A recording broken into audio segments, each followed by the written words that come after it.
या लेक्चरला आपण भारतीय स्वातंत्र्याबद्दल दादाबाई नौरोजींचे जे विचार आहेत ते बघणार आहे.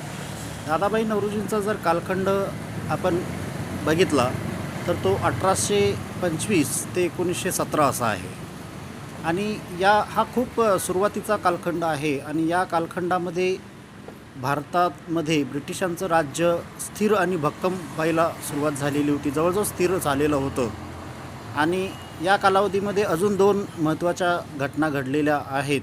त्या म्हणजे 1885मध्ये भारतीय राष्ट्रीय काँग्रेसची भारतामध्ये स्थापना झाली आणि 1906मध्ये भारताला स्वातंत्र्य कोणत्या मार्गाने मिळवून द्यायचं यावरून भारतीय स्वातंत्र्य विचारवंतांमध्ये दोन गट पडले, एक जहाल गट आणि मवाळ गट. तर असे हे तीन गट साधारणपणे दादाबाई नौरोजींच्या कालखंडामध्ये होते. दादाबाई नौरोजी हे मवाळ विचारसरणीचे नेते होते. तर या कालखंडामध्ये जर नजर टाकली तर कोणत्याही गटाने म्हणजे काँग्रेस किंवा जहाल गट किंवा मवाळ गट अशा कोणत्याही गटाने संपूर्ण स्वातंत्र्याची मागणी अजून केलेली नव्हती. तर वसाहतीचे स्वातंत्र्य, प्रातिनिधिक स्वरूपाचे शासन किंवा स्वयंशासन, भारतीयांना हक्क, स्वातंत्र्य, समता इंग्रजांनी द्यावी, भारतावरील अन्याय कमी करावा, भारताचे दारिद्र्य इंग्रजांनी कमी करावे, अशा स्वरूपाच्या मागण्या आपण इंग्रजांच्याकडं करत असू. आता या पार्श्वभूमीवर दादाबाई नौरोजींचे भारतीय स्वातंत्र्याबद्दल काय विचार होते हे जाणून घेणं महत्त्वाचं आहे. त्यामध्ये पहिला मुद्दा आपल्याला विचारात घ्यावा लागेल तो म्हणजे दादाबाई नौरोजींनी ब्रिटिश शासनाला दैवी शासन असं म्हटलेलं आहे. त्यांनी अनेक ठिकाणी इंग्रज साम्राज्याचा उल्लेख दैवी शासन असा केलेला आहे. तर दैवी शासन म्हणजे काय, तर देवाच्या इच्छेनेच ब्रिटिशांचं शासन या भारतामध्ये सुरू झालं. कारण तत्कालीन परिस्थिती जी भारताची होती ती खूपच भयानक स्वरूपाची होती. सगळीकडं अनागोंदी माजलेली होती. दारिद्र्य, अन्याय, अत्याचार, पिळवणूक अशी परिस्थिती भारतामध्ये होती आणि या परिस्थितीमध्ये सुधारणा घडवून आणण्याच्या हेतूनं देवानंच या देशामध्ये ब्रिटिशांच्याकडं सत्ता दिली असं मानणाऱ्यांपैकी दादाबाई नौरोजी एक होते. म्हणूनच त्यांनी ब्रिटिश शासनाचा उल्लेख दैवी शासन असा केलेला आहे. यावरून आपल्या लक्षात येतं की दादाबाई नौरोजींचा ब्रिटिश शासनावर पूर्णपणे विश्वास होता. ते ब्रिटिश शासनाचे पुरस्कर्ते होते. सुरुवातीच्या कालावधीसाठी का होईना त्यांचा ब्रिटिश शासनावर पूर्णपणे विश्वास होता. म्हणूनच त्यांनी दैवी शासन असं म्हटलेलं आहे. दुसरा मुद्दा आपल्याला विचारात घ्यावा लागेल तो म्हणजे ब्रिटिश सत्तेचा भारतास अनेक प्रकारचा फायदा झालेला आहे अशी दादाबाई नौरोजींची भूमिका होती. त्यामध्ये ब्रिटिशांनी भारतामध्ये पाश्चात्य शिक्षण पद्धती आणली. ब्रिटिशांनी या देशामध्ये कायद्याचं राज्य सुरू केले. ब्रिटिशांमुळं आपला एका प्रगत अशा संस्कृतीशी संबंध आला. ब्रिटिशांनी या देशामध्ये रेल्वे, पोस्ट, तारा, पूल, बंदरे यांची निर्मिती केली. यामागं त्यांचा उद्देश जरी स्वार्थी असला तो म्हणजे संपूर्ण देशातून मोठ्या प्रमाणामध्ये कच्च्या मालाची आवक आणि एकत्रीकरण करून ताबडतोब तो माल ब्रिटनमध्ये पोहोचवण्यासाठी त्यांनी या गोष्टींची उभारणी केली. ब्रिटिशांनी या देशामध्ये आधुनिक प्रशासन व्यवस्था आणली. ब्रिटिशांमुळंच आपल्याला लोकशाहीची जवळून ओळख झाली. कारण भारतीयांचा त्यांच्याशी संबंध आला. त्याचप्रमाणे ब्रिटिशांची जी न्यायबुद्धी आहे तिच्यावर दादाबाई नौरोजींचा विश्वास होता. ते एक ना एक दिवस भारताला स्वातंत्र्य देतील आणि तोपर्यंत भारताच्या परिस्थितीमध्ये सुधारणा घडून येईल अशी त्यांची भूमिका होती. परंतु साधारणपणे 1906 नंतर दादाबाई नौरोजींचा ब्रिटिशांबद्दल भ्रमनिरास झाल्याचं आपल्याला दिसतं. कारण तोपर्यंत त्यांनी ज्या ब्रिटिशांकडून अपेक्षा व्यक्त केल्या होत्या त्याची पूर्तता झाली नाही. भारतामध्ये दुहेरी शोषण इंग्रजांनी सुरू केले आणि भारतातील दारिद्र्य दिवसेंदिवस वाढतच गेले. भारतीयांच्या परिस्थितीमध्ये कोणतीही सुधारणा दिसून आली नाही. उलट दिवसेंदिवस भारताची परिस्थिती जी आहे ती हलाखीची झाली. म्हणून त्यांनी इंग्रजांवर टीका करायलाही सुरुवात केली. त्यामध्ये इंग्रजांकडे त्यांनी स्वयंशासनाची मागणी केली, हा एक मुद्दा आहे. भारतातील तेव्हाचे जे जहाल नेते होते ते संपूर्ण स्वातंत्र्याला अंतिम उद्दिष्ट मानत आणि त्याच्या प्राप्तीसाठी ते वसाहतीच्या स्वराज्याची सुरुवातीला मागणी करत होते. पण दादाभाई नौरोजींनी स्वयंशासनाचं उद्दिष्ट जरी प्राप्त झालं तरी पण ती फार मोठी गोष्ट असेल असं म्हटलेलं आहे. कारण अजूनपर्यंत तरी दादाभाई नौरोजींचा ब्रिटिश शासनावर विश्वास होता आणि ब्रिटिशांशी असलेले आपले संबंध जे आहेत ते असेच टिकले पाहिजे म्हणून त्यांनी ब्रिटिशांच्याकडं फार मोठी मागणी न करता स्वयंशासनाची सर्वप्रथम मागणी केलेली आहे. या अंतर्गत ब्रिटिशांनी काही बाबतीत कारभार भारतीयांच्याकडं सोपवावा अशी त्यांनी मागणी केली. दादाभाई नौरोजींच्या स्वातंत्र्याबद्दलचे विचार जाणून घेत असताना अजून एक गोष्ट आपल्याला विचारात घ्यावी लागेल, ती म्हणजे दादाभाई नौरोजींनी त्रिमंत्राचा उच्चार केलेला आहे. ब्रिटिशांमुळे भारतीयांच्या परिस्थितीमध्ये सुधारणा होईल ही त्यांची सुरुवातीची अपेक्षा होती. ती पूर्ण न झाल्यामुळं आणि ब्रिटिश राजवटीमुळं भारताचं दुहेरी शोषण व्हायला सुरुवात झाली आणि उलट परिस्थिती खूपच हलाखीची बनल्यामुळं दादाभाई नौरोजींनी त्रिमंत्राचा उच्चार केला आणि काँग्रेसच्या अधिकृत व्यासपीठावरून त्यांनी स्वराज्य या मंत्राचा सर्वप्रथम उल्लेख केला. ही एक फार मोठी गोष्ट आहे. स्वराज्य या शब्दाचा सार्वजनिक व्यासपीठावरून सर्वात पहिल्यांदा उच्चार करणारे दादाभाई नौरोजी होते आणि त्यांनी भारतीयांना त्रिमंत्राची सुद्धा हाक दिली. त्यामध्ये दृढ संकल्प करा, एक व्हा आणि स्वराज्य प्राप्त करा असा त्रिसंदेश त्यांनी भारतीयांना दिला. यावरून काय लक्षात येतं तर दादाभाई नौरोजी हे अंधविश्वासाने किंवा ब्रिटिशांवर विश्वास ठेवणाऱ्यांपैकी नव्हते. या विचारामध्ये पुढचा मुद्दा आपल्याला विचारात घ्यावा लागेल, तो म्हणजे दादाभाई नौरोजींनी ब्रिटिशांकडं प्रातिनिधिक शासनाची मागणी केली.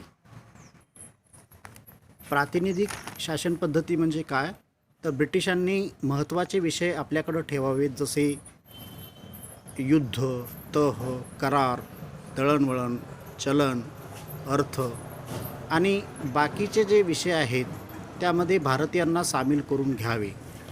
त्याचप्रमाणे त्यांनी कर भरणाऱ्यांना मतदानाचा अधिकारसुद्धा मिळायला हवा ही गोष्ट ब्रिटिशांच्याकडं लावून धरली आणि या सगळ्या गोष्टींचा परिणाम असा झाला की इंग्रजांना दादाभाई नौरोजींनी ज्या मागण्या केलेल्या आहेत त्याच्याकडं लक्ष देणं भाग पडलं आणि पुढं 1909मध्ये जो मोर्लो मिंटो सुधारणा प्रस्ताव इंग्रजांनी मांडला किंवा ज्याला मोर्ले मिंटो सुधारणा असं म्हणतात, त्यामध्ये दादाभाई नौरोजींनी मागणी केलेल्या या सगळ्या मागण्या ब्रिटिशांनी मान्य केल्या आणि भारतामध्ये प्रातिनिधिक शासन पद्धती सुरू झाली. ही एक फार मोठी घटना होती. तर दादाभाई नौरोजी हे एक ब्रिटिशांच्यावर विश्वास ठेवणारे नेते होते. तसेच इंग्रजांचासुद्धा दादाभाई नौरोजींच्यावर काही प्रमाणामध्ये विश्वास होता आणि त्यांनी या ज्या मागण्या लावून धरलेल्या आहेत त्यावर त्यांनी सहानुभूतीपूर्वक विचार केला आणि भारतीयांना काही प्रमाणात का होईना त्यांनी राज्यकारभारामध्ये सामील करून घेतलेलं आहे. तर भारताच्या स्वातंत्र्याच्या टप्प्यामध्ये ही एक अतिशय महत्त्वाची अशी घटना होती की भारतामध्ये प्रातिनिधिक शासन पद्धती सुरू झाली. स्वराज्य या महामंत्राचा सर्वप्रथम उल्लेख तर दादाभाई नौरोजी हे काँग्रेसमधील एक महत्त्वाचे नेते होते. काँग्रेसची स्थापना 1885मध्ये झाल्यानंतर लगेचच पुढच्या वर्षी दादाभाई नौरोजी हे काँग्रेसचे अध्यक्ष बनले. पुढे 1893 आणि 1906 या वर्षीसुद्धा ते काँग्रेसचे अध्यक्ष बनले. म्हणजे एकूण 3 वेळा ते काँग्रेसचे अध्यक्ष होते. तर या कालावधीमध्ये त्यांनी भारताच्या स्वातंत्र्याच्या संदर्भामध्ये अनेक प्रस्ताव काँग्रेसच्या व्यासपीठावरून ब्रिटिशांसमोर मांडून किंवा काँग्रेसकडून ते संमत करून घेतलेलं आहे. याच व्यासपीठावरून त्यांनी काँग्रेसच्या शोषण पद्धतीला कडाडून विरोध केला. सुरुवातीला त्यांनी काँग्रेसच्या व्यासपीठावरून स्वराज्यविषयक अनेक प्रस्ताव मांडून ते काँग्रेसकडून मान्य करून घेतले आणि ब्रिटिशांना एक फार मोठ्या प्रमाणामध्ये त्यांनी संदेश दिला की आता त्यांच्याविरुद्ध भारतातील जनता एक व्हायला सुरुवात झालेली आहे आणि ब्रिटिशांनी ही जर परिस्थितीमध्ये बदल केला नाही तर फार काळ ब्रिटिशांचं राज्य या देशामध्ये टिकणार नाही, असा एक संदेश त्यांनी इंग्लंडला दिला. यावरून आपल्याला असं म्हणता येईल की ही एक भारतीय स्वातंत्र्याची सुरुवात होती. दादाभाई नौरोजींनी स्वातंत्र्य प्राप्तीच्या दिशेनं टाकलेलं हे एक सुरुवातीचं पाऊल होतं आणि पुढे 1929मध्ये लाहोर या ठिकाणी काँग्रेसचं जे अधिवेशन भरलेलं होतं त्याचे अध्यक्ष पंडित नेहरू होते. त्यामध्ये संपूर्ण स्वातंत्र्याची मागणी आपण ब्रिटिशांच्याकडं केली आणि या देशातून ब्रिटिशांनी ताबडतोब निघून जायला हवं आणि संपूर्ण कारभार भारतीयांच्या हातामध्ये सोपवा, अशा पद्धतीची ती मागणी होती. आणि या मागणीच्या संदर्भामध्ये प्रत्यक्ष कृती दिन पाळण्याचं ठरलं आणि तो 26 नोव्हेंबर 1930 रोजी प्रत्यक्ष कृती दिन म्हणून पाळण्याचं ठरवून त्या पद्धतीनं आपण तो प्रत्यक्ष कृती दिन भारतामध्ये पाळला. यामुळं संपूर्ण भारतामध्ये स्वातंत्र्याबद्दल भारतीयांच्या मनामध्ये जाणीव निर्माण झाली आणि फार मोठ्या प्रमाणामध्ये जागृती झाली आणि यानंतर भारताचा स्वातंत्र्य लढा फार मोठ्या प्रमाणामध्ये त्याचं रूपांतर झालं आणि पुढे मग 1947 रोजी भारताला स्वातंत्र्य देणं इंग्रजांना भाग पडलं.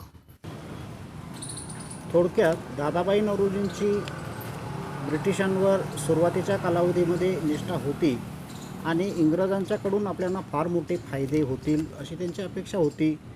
त्याचप्रमाणे त्या दिशेनं त्यांनी प्रयत्न केले आणि इंग्लंडमध्ये ते जेव्हा जेव्हा जात असत तेव्हा भारतीयांचे प्रश्न तिथे त्यांनी इंग्रजांच्या समोर मांडले. या संदर्भात दादाभाई नौरोजींच्यावर अशी टीका केली जाते की ते इंग्रज धार्जिणे होते किंवा ब्रिटिशांवर त्यांची फारच निष्ठा होती आणि त्यांना